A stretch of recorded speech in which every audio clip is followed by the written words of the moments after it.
Aproveitando-se então daquele período de caos e iminente guerra civil, os militares tomam o poder, iniciando então o estado de exceção, o regime militar, um período autoritário aí que vai de 64 a 85. De início, o governo Castelo Branco, chamado Moderado, ou Grupo da Sorbonne. Posteriormente, os linha dura Costa e Silva e Médici, que defendem um regime militar mais repressivo, mais enérgico. E, por fim, o retorno dos moderados aí no contexto de abertura política, já no final do regime, Geisel e Figueiredo. No dia 2 de abril, até mesmo como apoio à tomada do poder pelos militares, a Festa da Vitória em várias cidades do Brasil, movimentos e protestos de apoio ao regime, apoio à tomada do poder pelos militares. No Rio de Janeiro, a gente tem a Marcha da Família com Deus pela Liberdade, chegando a quase 1 milhão de pessoas. Diferentemente aqui nesse ponto, muitos trazem de forma errônea o período do regime militar como totalitário. Na verdade, a gente tem aí um regime autoritário, autoritarismo. E algumas diferenças podemos traçar entre um e outro. No totalitarismo é regime de partido único, não se admite divergência. A democracia, inclusive, ela é vista como causadora do caos. E no autoritarismo a gente tem uma certa pluralidade partidária. A gente tem aí a tentativa de mostrar, ainda que de forma fajuta, uma democracia. No totalitarismo, o controle total sobre a sociedade, de forma oposta, o controle aqui é parcial sobre a sociedade. Nos regimes totalitários, eles são revolucionários, ao passo que no autoritarismo são contra-revolucionários, ou seja, tomam o poder primeiro para até mesmo impedir que haja uma revolução. No totalitarismo a gente tem muito forte o culto ao líder, o líder que tenta o tempo inteiro manter aquela aproximação com as camadas populares. A gente vê isso muito em Hitler, Mussolini, Stalin, ao passo que no autoritarismo não há necessariamente esse culto à personalidade, não há essa tentativa o tempo inteiro dos líderes de manterem aquele carisma. Então essas são algumas diferenças aí entre o totalitarismo e o autoritarismo. E o período do regime militar foi marcado pelo autoritarismo. Aí um comparativo entre as principais ditaduras militares na América Latina. O que a gente pode observar é a grande letalidade da ditadura argentina. E em comparação com essas outras ditaduras militares, a brasileira mostrou-se até de certa forma branda em comparação com essas outras. Nessa primeira parte do nosso estudo, a gente vai ver o regime militar como um todo. E posteriormente, vamos ver os governos de cada um dos presidentes militares, do Castelo Branco até o Figueiredo. Então, em termos das fases da vida econômica do regime militar, em Castelo Branco há aí a estabilização, um período de austeridade em que Castelo Branco ele defende controle de gastos, o congelamento de salários, até mesmo para conter a inflação. Num segundo momento, rompendo com essa política de austeridade, o Costa e Silva ele inicia a política do nacional-desenvolvimentismo. Inclusive, essa política aí do nacional-desenvolvimentismo, que já vinha acontecendo antes, desde de Vargas, passando por JK, de ampla intervenção do Estado na economia, e aí muito parecido com JK, a ampla participação do capital estrangeiro no Brasil. E devido a esse quadro de nacional desenvolvimentismo e incentivo às exportações e de grandes empréstimos estrangeiros, a gente tem um crescimento explosivo do PIB brasileiro, dando início ao chamado milagre econômico, em que o Brasil chegou a ter um dos maiores PIBs do mundo nesse período. Posteriormente, por conta das crises do petróleo, há o declínio.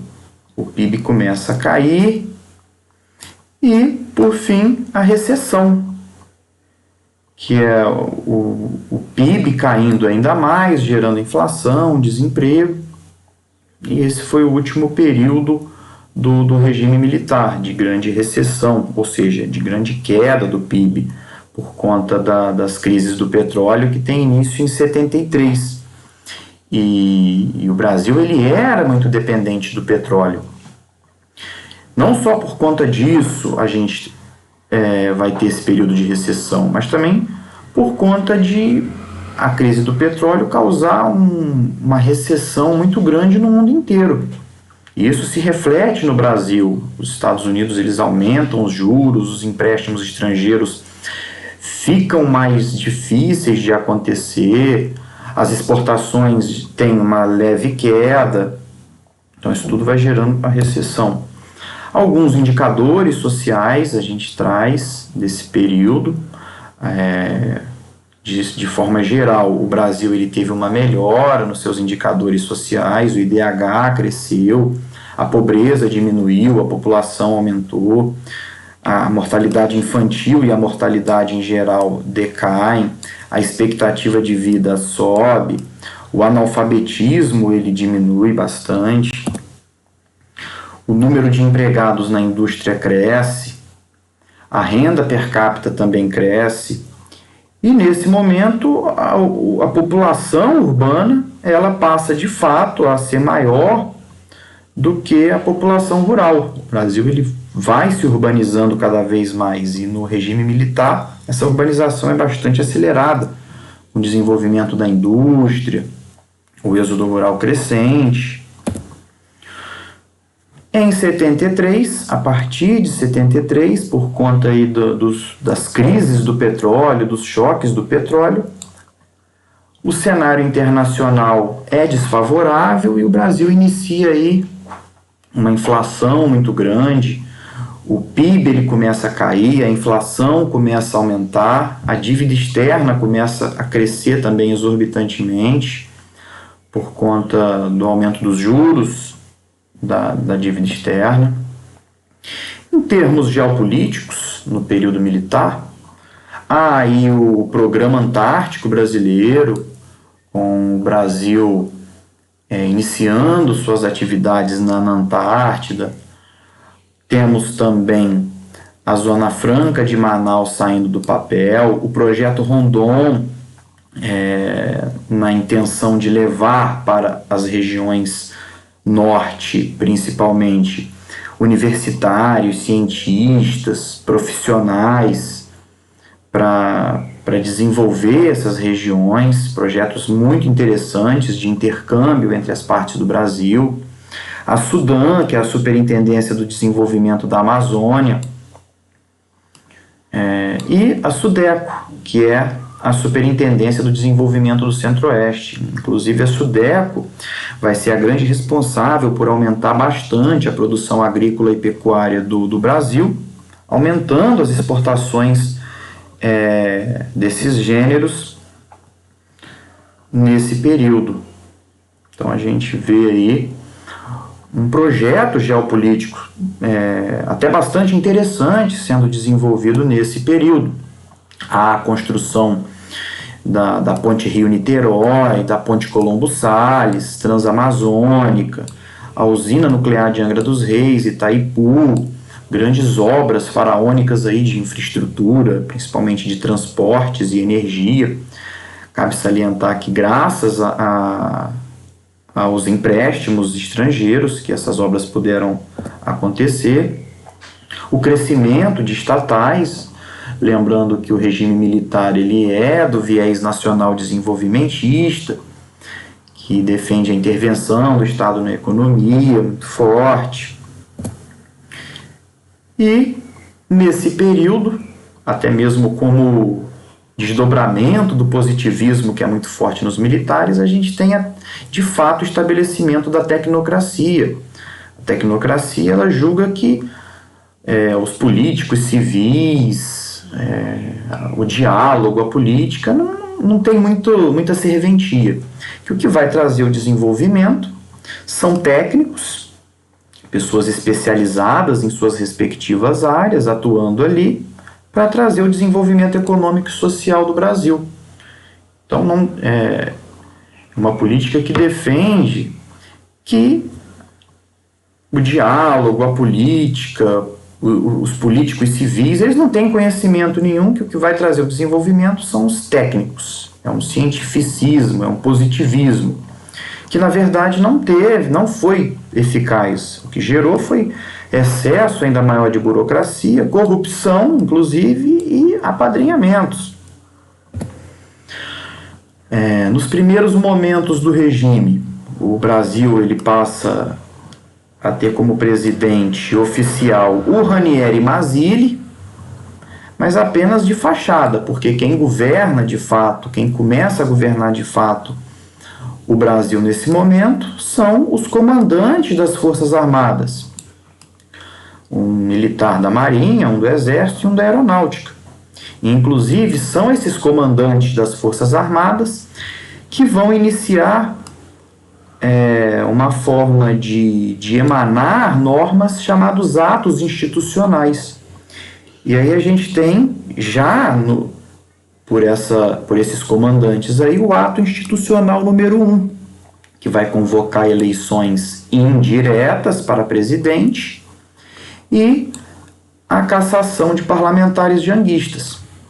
Então a gente tem o ato institucional número 1 por essa junta militar aí que de fato está governando o Brasil. E esse ato institucional número 1, ele traz que a eleição para presidente vai ser indireta, ou seja, pelo Congresso, aumento dos poderes do Executivo, a suspensão de garantias constitucionais de vitaliciedade e estabilidade para os funcionários públicos, e poderes para os comandantes das Forças Armadas, de suspender direitos políticos, cassar mandatos legislativos. Então, assim, seguindo o ato institucional número 1, haverá as eleições indiretas e será eleito o Marechal, o moderado Marechal Castelo Branco, eleito presidente do Brasil. Então, o Ranieri Mazzilli, que estava exercendo de maneira de fachada aí a presidência, passa o governo para o Marechal Castelo Branco. Iniciamos, então, a primeira fase do regime, com o Marechal Castelo Branco, que é do grupo moderado, chamado aí Sorbonne, que vai governar de 64 até 67. Então, os principais pontos do governo Castelo Branco, que vamos abordar de maneira bastante rápida. Há uma política de austeridade, ou seja, controle dos gastos públicos, congelamento dos salários a fim de conter a inflação, o que num primeiro momento até acontece. Há o início da repressão. Nesse primeiro momento aí, a repressão é comandada principalmente pelo DOPS, uma instituição aí de repressão política que já existia inclusive antes do regime militar. Cassação de políticos, funcionários públicos civis e militares sendo aí exonerados, aposentados, ou seja, o início dos expurgos ideológicos. O Brasil ele rompe relações diplomáticas com Cuba, a lei de greves, tornando o direito de greve praticamente impossível. Há a instituição do AI-2, ato institucional número 2, o executivo ele vai ter os seus poderes reforçados, e fica determinado que a escolha de presidentes aconteceria de forma indireta. E aí frustrou de maneira bem forte aí as expectativas que a população de maneira geral tinha de de restabelecimento da democracia, o que não aconteceu com o AI-2. O AI-3 trazendo aí o sistema bipartidário, em que o Brasil ele vai ter 2 partidos, a Arena do governo e o MDB da oposição. Também o AI-3 traz a eleição indireta, ou seja, vão ser as assembleias legislativas estaduais a escolher os governadores, que então vão escolher os prefeitos de capitais. Nesse momento, eleições diretas apenas para prefeito de cidades pequenas e médias. O AI-4, trazendo ao Brasil a Constituição de 67. Temos também a instituição do SNI, o Serviço Nacional de Informação, ou seja, uma espécie de serviço secreto, serviço de espionagem, de inteligência. A Lei de Segurança Nacional, definindo crimes contra a segurança nacional, lei de imprensa, regulando aí a liberdade de expressão. O FGTS, que é o Fundo de Garantia por Tempo de Serviço, substituindo aí a antiga estabilidade decenal, porque antes do FGTS, o empregado que tivesse mais de 10 anos de trabalho naquela empresa, ele não podia ser mandado embora, só por justa causa. O FGTS ele muda essa sistemática. E o BNH, o Banco Nacional de Habitação, atendendo aí a demanda por moradias. O governo ele tem ciência de que questões como reforma agrária e reforma urbana são importantes. Então, o BNH ele vem como forma de facilitar a aquisição da casa própria por muitas pessoas, ao investimento maciço em empreendimentos imobiliários com essa função. Por conta da eleição indireta para presidente, a gente tem a formação da Frente Ampla, pedindo democracia, idealizada pelo líder da UDN, Carlos Lacerda, pelo antigo líder da UDN, Carlos Lacerda, contando com importantes figuras como Jango e JK. Inclusive, JK, nas eleições indiretas, ele votou no Marechal Castelo Branco, porque se tinha expectativa de restabelecimento da democracia. E JK, inclusive, ele queria ser presidente em 1966. Então acabou ficando frustrado aí e montaram a Frente Ampla, que teve suas atividades proibidas em 68. Em eleição indireta, como candidato único, a gente vai ter o início do governo linha dura do Costa e Silva, que vai de 67 a 69. Os principais pontos do governo Costa e Silva: o início das medidas desenvolvimentistas, que vão levar ao milagre econômico. O Costa e Silva, então, ele vai romper com aquela política de austeridade do Castelo Branco e teremos início ao retorno do desenvolvimentismo, que é o Estado intervindo na economia, investindo pesado em infraestrutura, principalmente energia e transportes, graças aos empréstimos externos, incentiva as exportações. Isso aí vai ser a origem do milagre econômico. O que é o milagre econômico? É o crescimento do PIB, colocando o Brasil aí num dos principais PIBs do mundo. Teremos também o crescimento da oposição, passeatas, protestos, greves, manifestações contra o regime militar, e também o início da radicalização da esquerda, dando início aí à guerrilha armada, com assalto a bancos, sequestros, a radicalização política da esquerda. E aí teremos início aos anos de chumbo, período de enorme repressão. Por conta dessa oposição e da radicalização da esquerda, é emanado pelo Costa e Silva o AI-5, o Ato Institucional número 5, dando mais força ao Poder Executivo, restringindo ainda mais as liberdades democráticas, as liberdades constitucionais. No governo Costa e Silva também há o Mobral, que é o movimento brasileiro de alfabetização, podemos dizer aí até que é um precursor importante do atual EJA, que é a Educação de Jovens e Adultos. O Mobral, inclusive, ele ajudou a redução do analfabetismo no Brasil.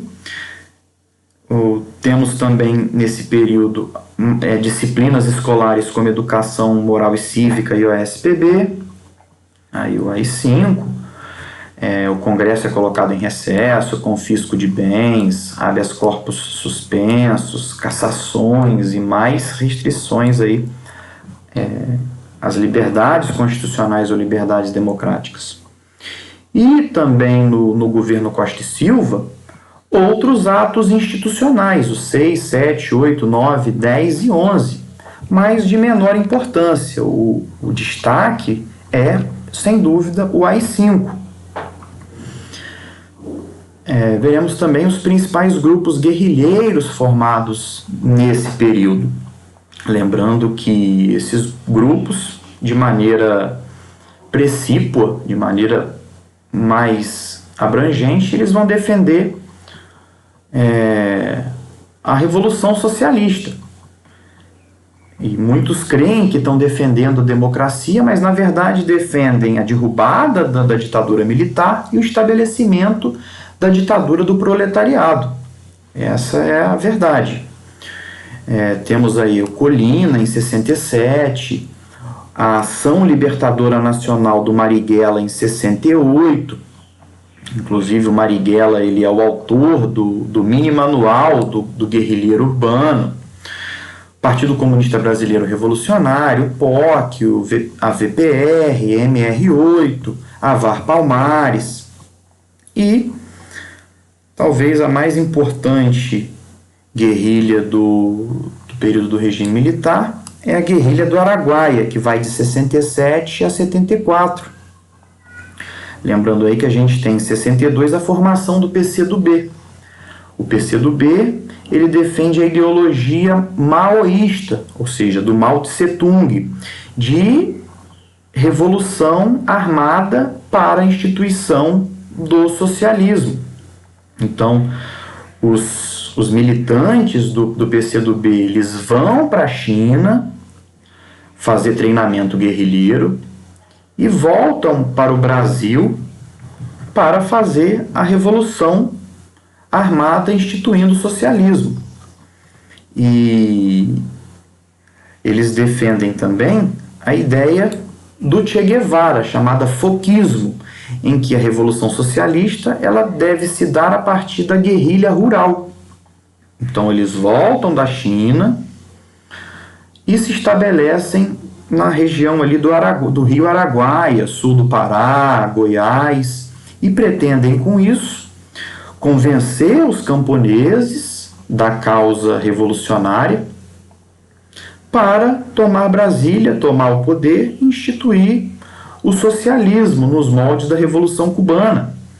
Inclusive, essa ideia que levou a guerrilha do Araguaia, ela já era difundida, esse plano maoísta e guevarista, ele já existia antes, inclusive, de 64, cabe salientar. Por conta de um derrame, o presidente Costa e Silva, ele fica afastado e passa a governar o Brasil por alguns meses no ano de 69, uma junta militar formada pelos ministros do Costa e Silva, ministro da Marinha, do Exército e da Aeronáutica.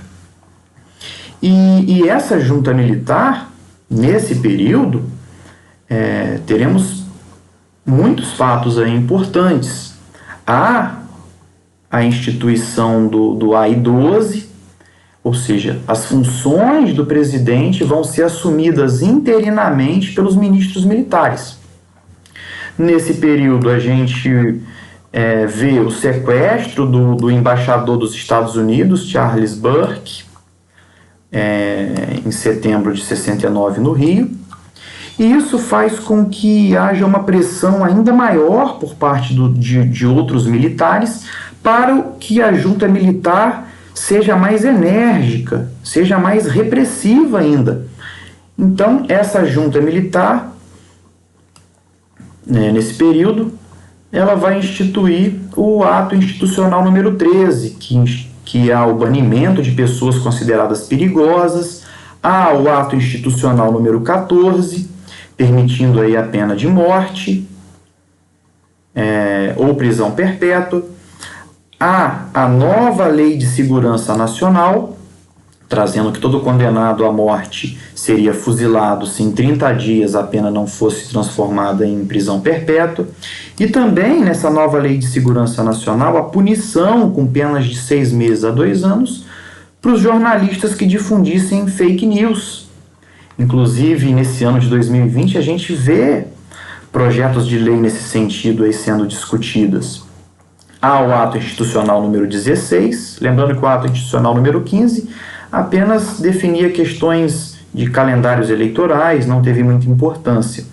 O ato institucional número 16, ele declara vago os cargos de presidente e vice e fixa para dia 25 de outubro a eleição para presidente.